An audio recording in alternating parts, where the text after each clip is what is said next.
Pakistanis weigh in on democracy. And Americans weigh in on Pakistan. Guatemalans make poverty a deciding factor in their presidential elections. And does the negative news from Wall Street mean the U.S. is headed for a recession? I'm Yasmin Basugian. And I'm Frank Newport. And this is Gallup's Glance Around the Globe. Pakistan's president, Pervez Musharraf, suspends the country's constitution in anticipation of a ruling from the Supreme Court that could prevent his re-election as president and strip him of his military uniform. Now, President Musharraf has ousted opposing Supreme Court judges and said the emergency declaration is a crackdown on terrorism. But so far, the only recognizable crackdown has been on Musharraf's adversaries. Gallup polled in Pakistan in early 2007 and found that 1/3 of Pakistanis are very or somewhat dissatisfied with the way democracy works in their country.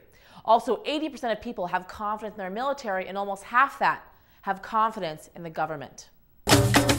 Pakistan has been perceived, at least in some quarters, as an ally of the United States. Billions of dollars of aid has poured into Pakistan from the U.S., and of course Pakistan has been an ally of the U.S. in the war on terror.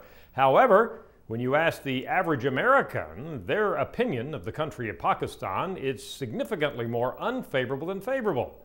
The only time when favorable and unfavorable opinions came close to being even was in 2005, but this year in our annual update, almost 2/3 of Americans said their opinion of Pakistan was negative.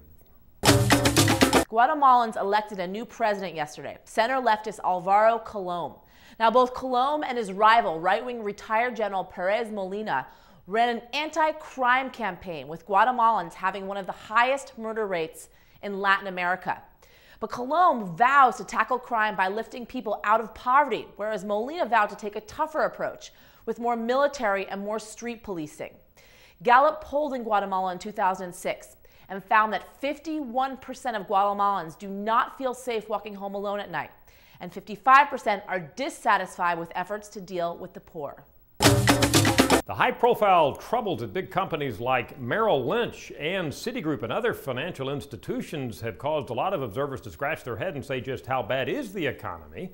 Well, as far as the average American public is concerned, not as bad as Americans have seen it in the past. About 40% of Americans say it is at least somewhat likely that there will be a recession in the U.S. in the next 12 months, but that's way below those same numbers back, for example, in 1990, when at times we had up to 8 out of 10 Americans saying they anticipated the U.S. economy going into a recession.